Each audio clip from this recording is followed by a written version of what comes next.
momentos nas nossas vidas, todos nós temos momentos nas nossas vidas que se tornam marcos, datas, ocasiões, que são definitivos ou que são os mais marcantes. Às vezes são situações tristes, algum acidente, a perda de alguém muito querido. Muitos, felizmente, são momentos alegres, como por exemplo a data de um casamento, o nascimento de um filho, a conclusão de um curso ou de um trabalho, de uma atividade importante para nós. Na Bíblia nós temos, no Antigo e no Novo Testamento, dois grandes momentos chaves. Nós podemos falar no que diz respeito à história de Deus com o homem. São os grandes momentos de salvação. E são os grandes exemplos de como Deus salva. Nós temos um grande momento destes no Antigo Testamento e temos um grande momento destes no Novo Testamento. Por acaso, não é por acaso, marcam exatamente a aliança. Ou seja, o Antigo Testamento e o Novo Testamento. Talvez isto visto de uma outra maneira possa ajudar os irmãos a guardar melhor. Este quadro talvez possa nos auxiliar. Então, temos aqui a aliança feita com Deus e temos então uma aliança a qual nós chamamos de Antigo Testamento, que é feita através da lei que Deus dá ao seu povo.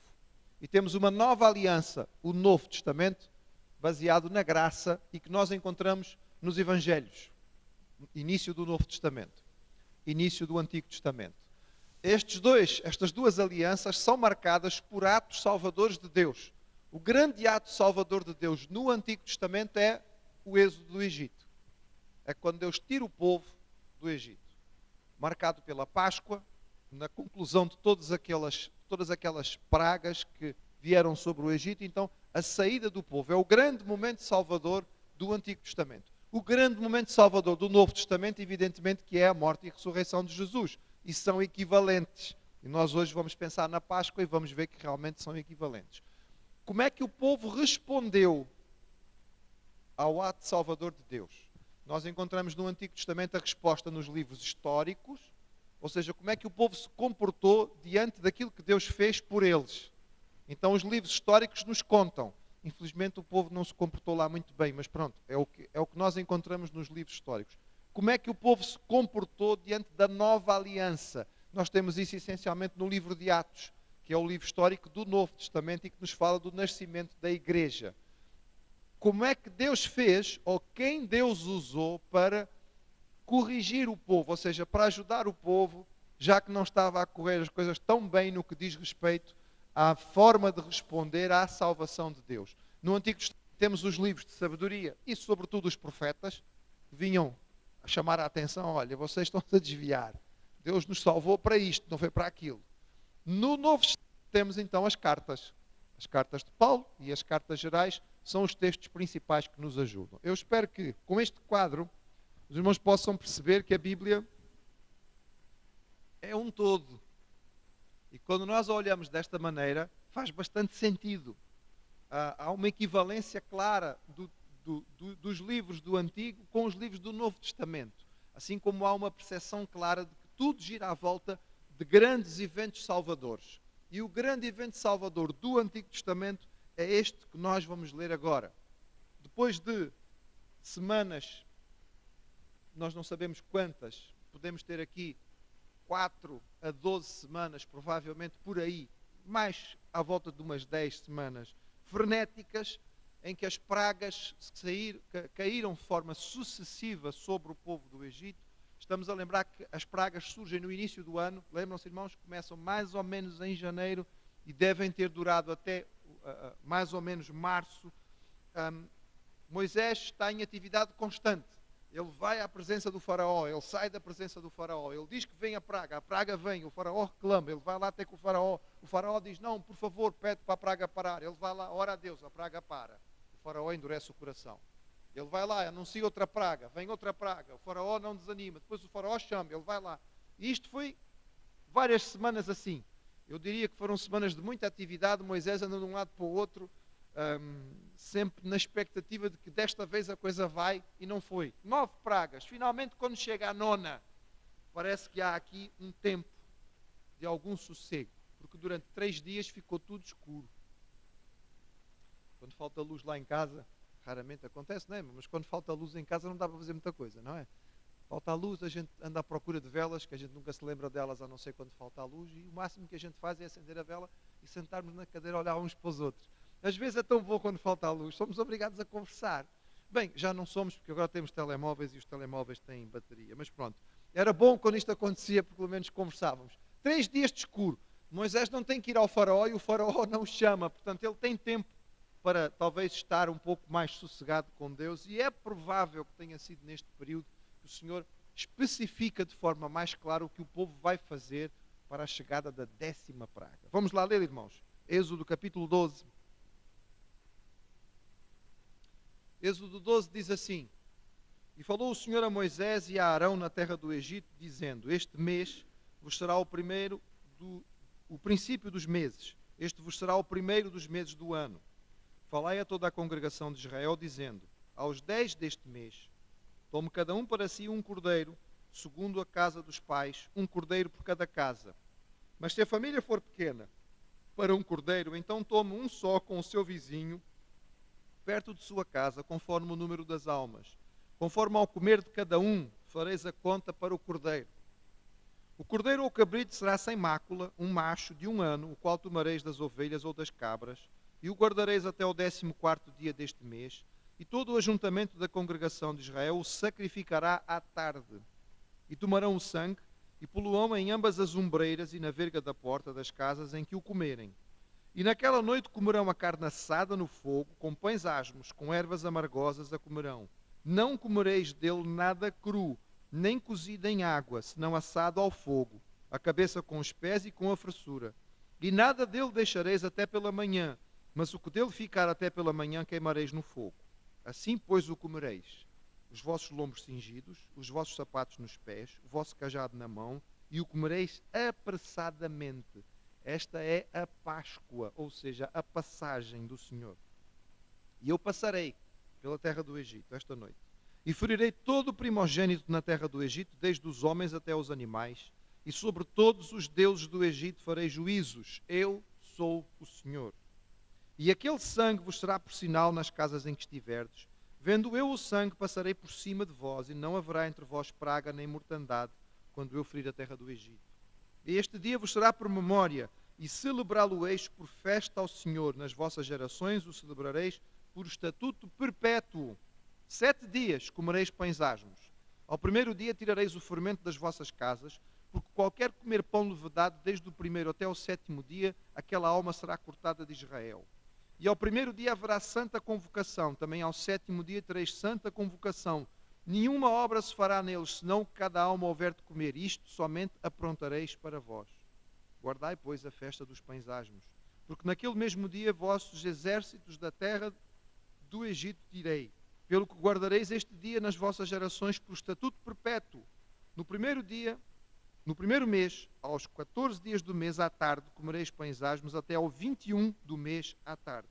Por 7 dias não se ache nenhum fermento nas vossas casas, porque qualquer comer pão levedado daquela alma será cortada da congregação de Israel, assim o estrangeiro como o natural. Nenhuma coisa levedada comereis. Em todas as vossas habitações comereis pães asmos. Chamou, pois, Moisés e todos os anciãos de Israel e disse-lhes: Escolhei e tomai vós cordeiros para vossas famílias e sacrificai a Páscoa. Então tomai um molho de hisopo e molhai-o no sangue que estiver na bacia e lançai na verga da porta em ambas as ombreiras do sangue que estiver na bacia, porque nenhum de vós saia da porta da sua casa até amanhã. Porque o Senhor passará para ferir os egípcios. Porém, quando vir o sangue na verga da porta e em ambas as ombreiras, o Senhor passará àquela porta e não deixará o destruidor entrar em vossas casas para vos ferir. Portanto, guardai isto por estatuto para vós e para vossos filhos para sempre. E acontecerá que quando entrardes na terra que o Senhor vos dará, como tem dito, guardareis este culto. E acontecerá que quando vossos filhos vos disserem: Que culto é este? Então direis: Este é o sacrifício da Páscoa ao Senhor, que passou nas casas dos filhos de Israel, no Egito, quando feriu aos egípcios e livrou as nossas casas. Então o povo inclinou-se e adorou. E foram os filhos de Israel e fizeram isto. Como o Senhor ordenara a Moisés e a Arão, assim fizeram. E aconteceu à meia-noite que o Senhor feriu a todos os primogênitos da casa do Egito, desde o primogênito de Faraó, que se assentava em seu trono, até o primogênito do cativo, que estava no calabouço, e todos os primogênitos dos animais. E Faraó levantou-se de noite, ele e todos os seus servos, e todos os egípcios, e havia grande clamor no Egito, porque não havia casa em que não houvesse um morto. Então chamou Moisés e a Arão de noite, e disse: levantai-vos, saí do meio do meu povo, tanto vós como os filhos de Israel. Ide, servi ao Senhor, como tendes dito. Levai também convosco as vossas ovelhas, vossas vacas, como tendes dito. Ide, e abençoai-me também a mim. E os egípcios apertaram ao povo, apressando-os para lançá-los da terra, porque diziam: todos seremos mortos. E o povo tomou a sua massa antes que levedasse, as suas amassadeiras atadas em seus vestidos sobre os ombros. Fizeram, pois, os filhos de Israel conforme a palavra de Moisés, e pediram aos egípcios vasos de prata, vasos de ouro e vestidos, e o Senhor deu graça ao povo e aos olhos dos egípcios, e emprestavam-lhes, e eles despojaram aos egípcios. Até aqui, irmão. A vida de Israel ia mudar de forma tão dramática que era preciso assinalar um novo começo. Este ia ser um novo começo. De tal maneira ia ser um novo começo que esta grande família ia passar a ser uma nação, e uma nação livre. E a partir de agora ia ter uma consciência clara de um Deus, o seu Deus, que era um Deus verdadeiro, ativo, soberano. E para isto, inclusive, Deus estabelece esta época como o início do ano.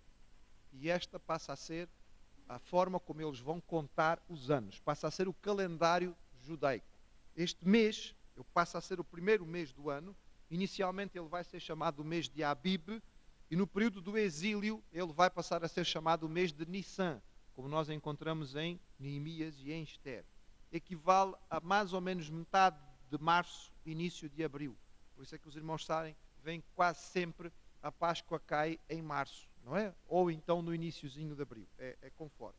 Lembrando que a Páscoa este ano vai ser no dia 5 de abril, não é? A celebração será no dia 5 de abril, sendo que o dia 5 de abril é o 14º dia do primeiro mês do calendário judaico. Então os irmãos têm que contar 14 dias antes para saber quando é que o ano judaico vai começar. Ou seja, o ano judaico está por aí a arrebentar, se os irmãos fizerem as contas. Os irmãos aqui têm então o calendário, todos os meses eles têm um calendário, inicialmente seguiu a orientação do calendário egípcio, era o que eles conheciam. Depois que Israel foi para o exílio, o calendário mudou e passou a ser um calendário lunar, tendo 12 meses, e para depois acertar o calendário, de vez em quando há 13 meses no ano. Há anos que têm 13 meses, é um bocadinho diferente do nosso. Os irmãos veem que o mês de Nissan, lá em cima, que é o primeiro, equivale ao nosso março, abril, e depois vêm todos os meses por aí fora, um bocadinho diferentes dos nossos em termos de equivalência. Começa com Nissan, termina com Adar. O calendário judaico, teoricamente, começa no ano da criação de Adão, que é estabelecido pelos judeus como o ano 3761 a.C. O que quer dizer que o calendário judaico deste ano vai assinalar o ano 5776. Estão um bocadinho mais adiantados do que nós. Os irmãos acham que estão muito à frente no 2015, e eles já vão em 5776. Esta festa é instituída por Deus. Os irmãos veem que há uma festa que vai durar quantos dias? 7 dias. Ai, que maravilha, não é? Os alunos estão até com os olhos arregalados. Espetáculo. 7 dias de férias. 7 dias de folga, irmãos. Deus estabelece como ordem para todo o povo de Israel. E não é a única festa, é uma. Começa no dia 14 à tarde, sendo que o cordeiro já foi separado no dia 10, ou seja, já começa a expectativa da festa no dia 10. No dia 14 à tarde, segundo José, o historiador hebraico, no tempo de Jesus, o sacrifício era feito sistematicamente às 3 horas da tarde. Lembra-vos alguma coisa? Às 3 horas da tarde? É a hora em que Jesus morre no Calvário. Às 3 horas da tarde, o Cordeiro de Deus foi morto, na hora em que o Cordeiro da Páscoa tinha que ser sacrificado.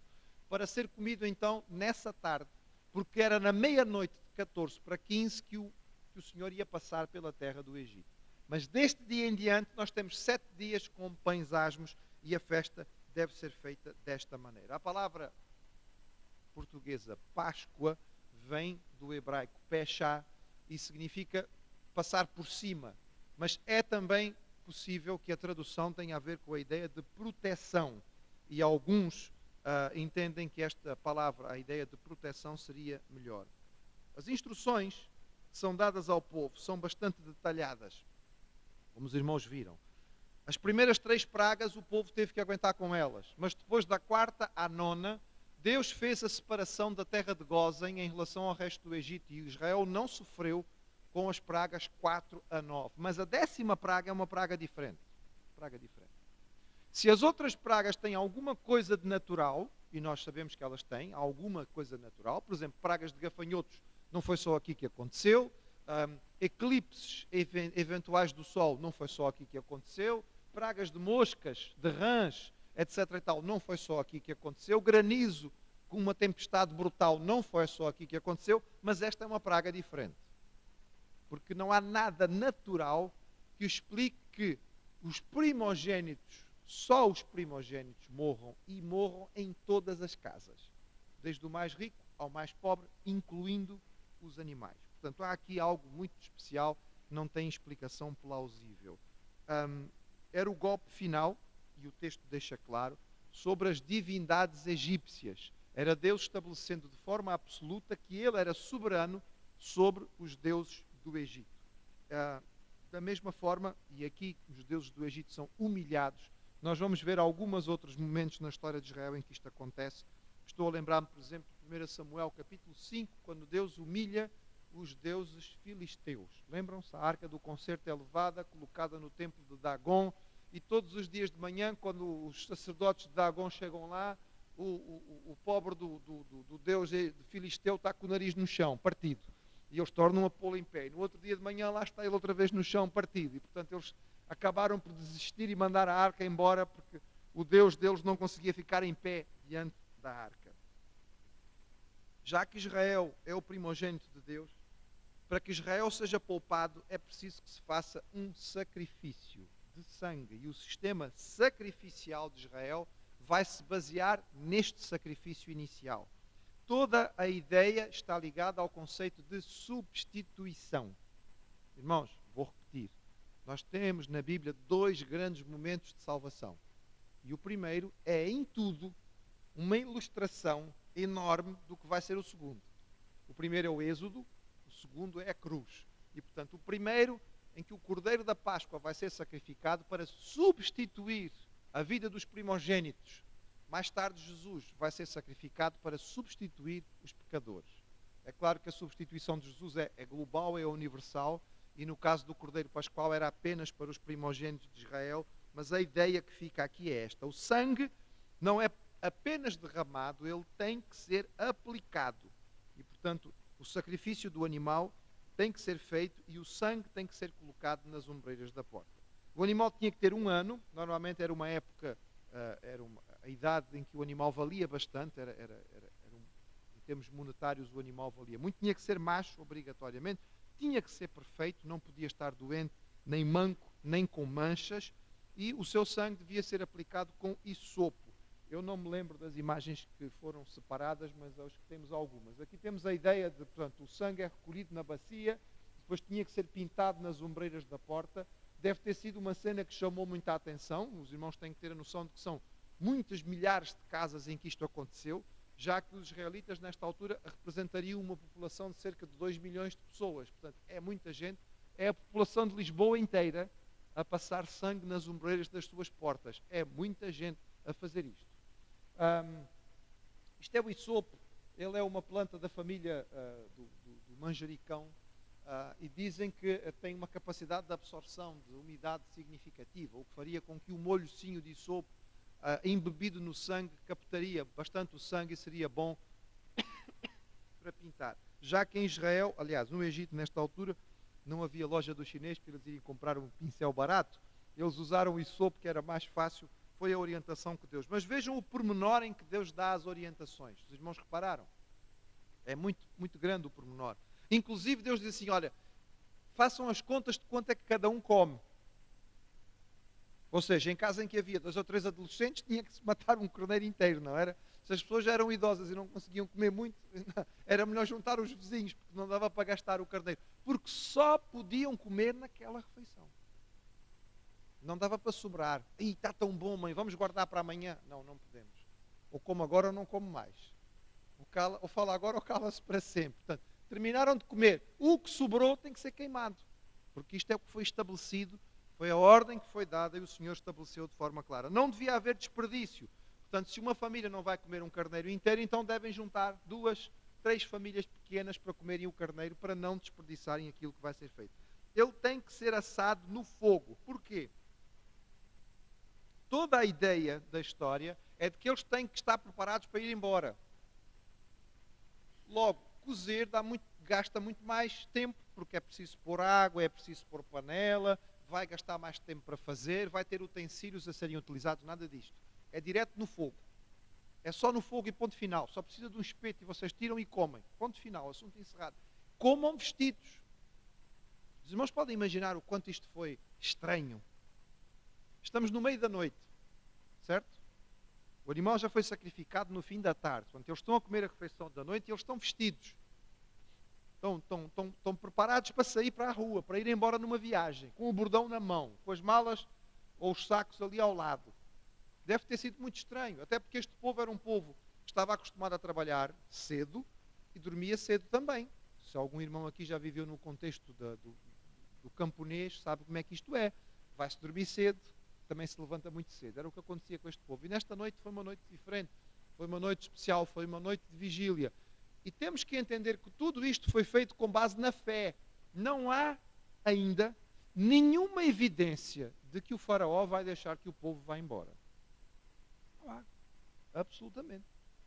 Deus diz a eles, arrumem tudo, preparem os sacos, montem as vossas coisas e comam vestidos e de pé. Eu fico a pensar assim, os irmãos já sabem que a minha imaginação enfim, vagueia um bocado. Eu fico a imaginar que houve uma série de gente que se atrasou. Eu imagino que houve alguns que não acreditaram muito. E não arrumaram a mala.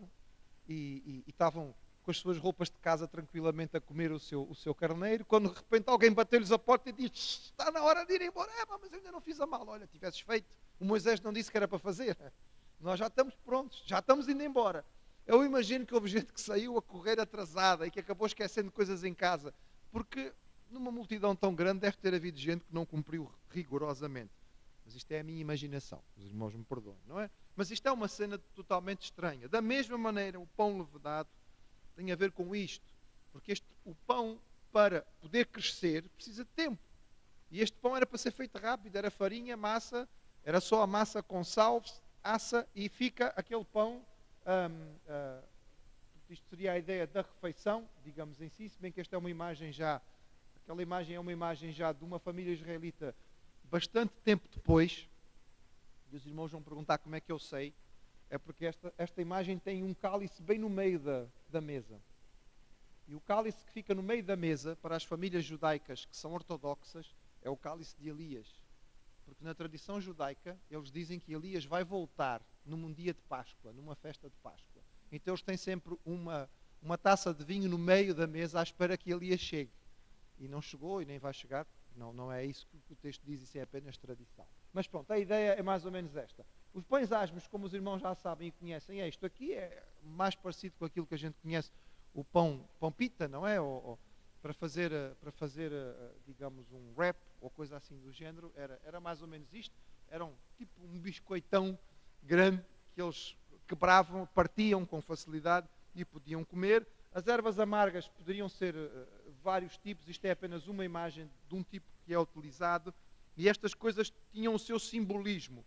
A celebração dos pães asmos tinha a ver com a ideia da levedura e do fermento, sendo que o fermento simbolizava o pecado, que entra na vida e fermenta, e prejudica, e atrapalha. E, portanto, era preciso tirar todo o fermento, não devia haver nenhum fermento em casa, eles só iam comer. Se os irmãos viram o texto direito, viram que a certa altura tiveram que pegar na massa, que ainda nem sequer tinha sido assada para o pão, embrulhar num saco e colocar nas costas e ir embora.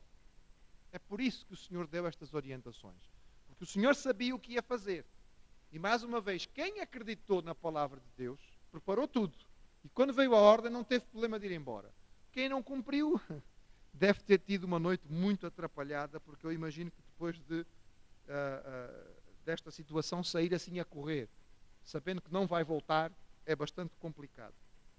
Portanto, a refeição seria uma refeição simples, fácil de fazer e que seria para ser mantida em mente do povo. Esta refeição era para ser um estatuto perpétuo. É por isso que o povo de Israel continua a celebrar a Páscoa até hoje. É a sua data mais importante. Os estrangeiros não podem celebrar a Páscoa, nem os visitantes. Porquê? Porque eles não compreendem o sentido ou o significado da festa. Não é uma festa pela festa. É a festa da libertação.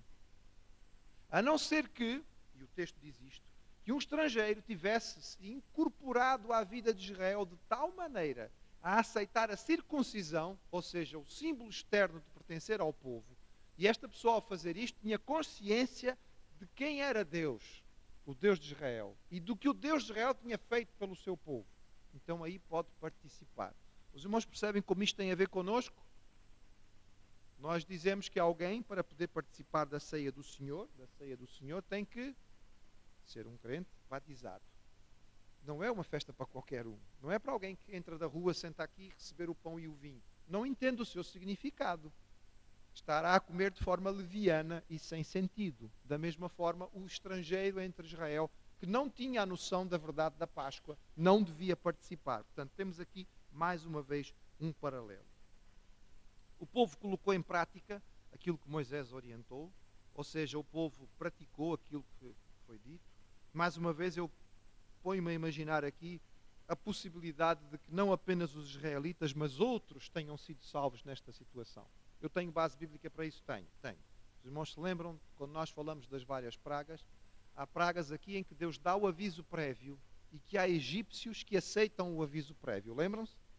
O Senhor disse, olha, vai cair, guardem o vosso gado. E o texto diz que houve gente que temia o Deus de Israel e guardou o gado. E escapou. E sobreviveu. Portanto, mais uma vez, os irmãos me perdoem, mas usando a minha imaginação fértil, eu imagino egípcios que, depois de todas as 9 pragas, depois de terem visto o poder do Deus de Israel, veem os israelitas fazendo aquilo e dizem assim, o que é que se passa? E alguém explicou-lhes. E eles disseram, espera aí, já pelo sim, pelo não... Vai buscar o carneiro ali no fundo do quintal que a gente já resolve isto.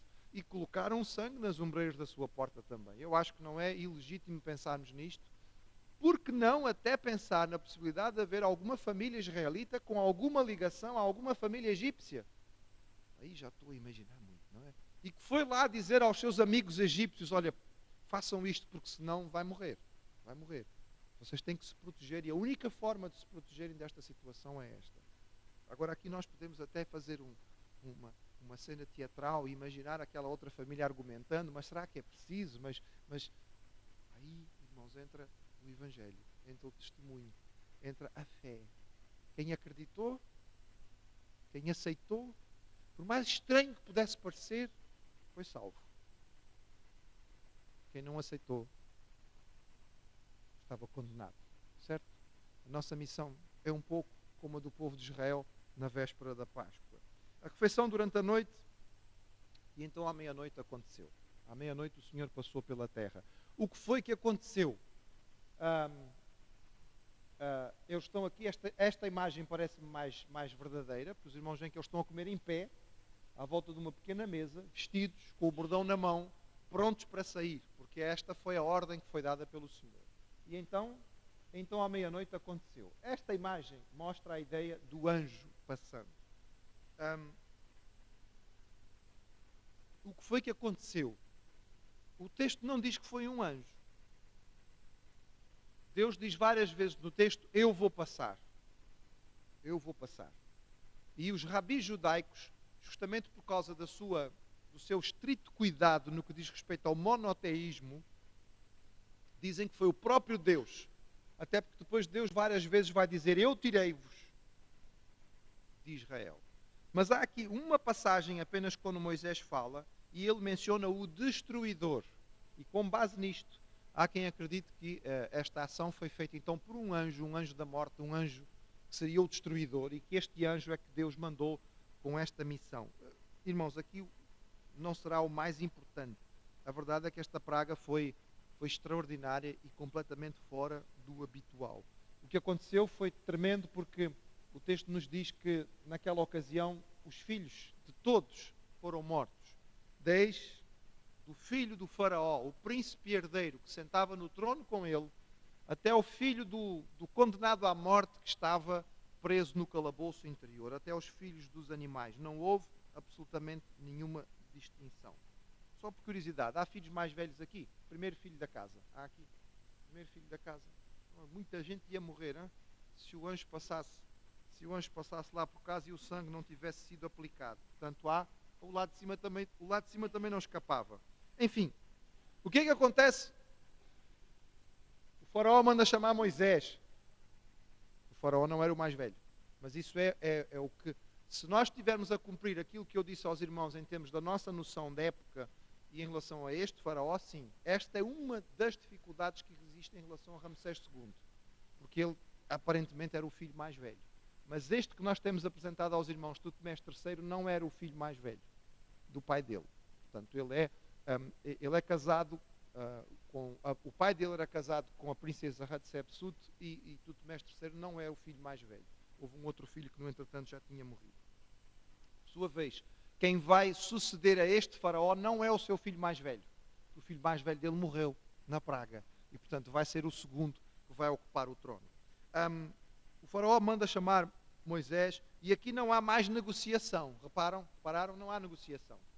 O faraó antes tinha negociado, olha, vão só os homens, não, olha, vão os homens e as mulheres, mas não levem os miúdos, não levam os animais. O faraó aqui diz, olha, levam tudo que vocês têm.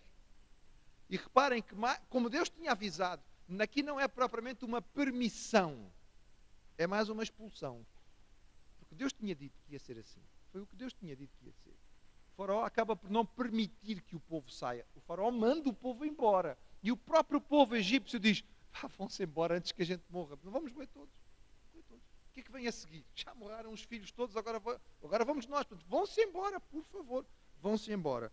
E nesta ocasião há uma última palavra que é dada aqui pelo faraó e é muito significativa, porque ele diz, vão-se embora, e no versículo 32 ele diz, orem por mim também. Orem por mim também. É possível que aqui o faraó estivesse a pedir a cessação da praga. Talvez ele não tivesse a noção clara de que apenas os primogênitos iam morrer. Talvez a ideia dele, ok, já morreram os filhos mais velhos, agora o que é que vem a seguir? Olha, então pede lá para parar esta praga. Porque senão morre toda a gente. Ou não, mas seja como for, há aqui um reconhecimento claro de derrota. O faraó foi derrotado. O faraó, que era um deus para os egípcios, que era o filho de Amon-Ra, filho do sol, o representante dos deuses na terra, ele não foi capaz de proteger o seu povo. E o povo vai deixar a terra. Estamos a falar, irmãos, da madrugada do dia 15. A madrugada do dia 15 do mês de Abib, ou do mês de Nissan, é a ocasião em que o povo sai. O povo vai sair de madrugada. O povo vai ser expulso do Egito durante a noite. É por isso que Deus disse, comam vestidos e prontos para ir embora. Porque os egípcios foram bater às portas dos israelitas e disseram, vão-se embora já, por favor, saiam daqui. Não queremos que vocês fiquem. E foi o que aconteceu. O povo saiu assim, rapidamente, porque Deus tinha dito que isto ia acontecer desta maneira. O Egito que o povo de Israel vai deixar é um Egito de rastros, que perdeu a maior parte das suas colheitas, que perdeu a maior parte dos seus bens, dos seus animais, que perdeu os seus filhos. É um Egito que está à beira da extinção. É um Egito que vai demorar muito tempo para recuperar. E a multidão que vai sair é gigantesca. Nós temos a numeração do texto, o versículo 37 que nós não lemos, diz que são 600 mil homens de pé, sem contar as crianças e as mulheres. Portanto, estima-se por volta de 2 milhões de pessoas. Esta imagem é uma imagem para dar uma ideia, portanto, das grandes construções egípcias e lá embaixo aquela multidão gigantesca. Então, irmãos, nós não estamos a ver. 2 milhões de pessoas na rua é muita gente, não é? É muita gente. Mais animais, mais carroças para transportar tudo aquilo que é seu. Portanto, é uma massa de gente que é uma coisa impressionante. Alguns historiadores têm alguma dificuldade com estes números. Eles dizem que eles são exagerados, são próprios da época em que as contagens não eram feitas de forma correta.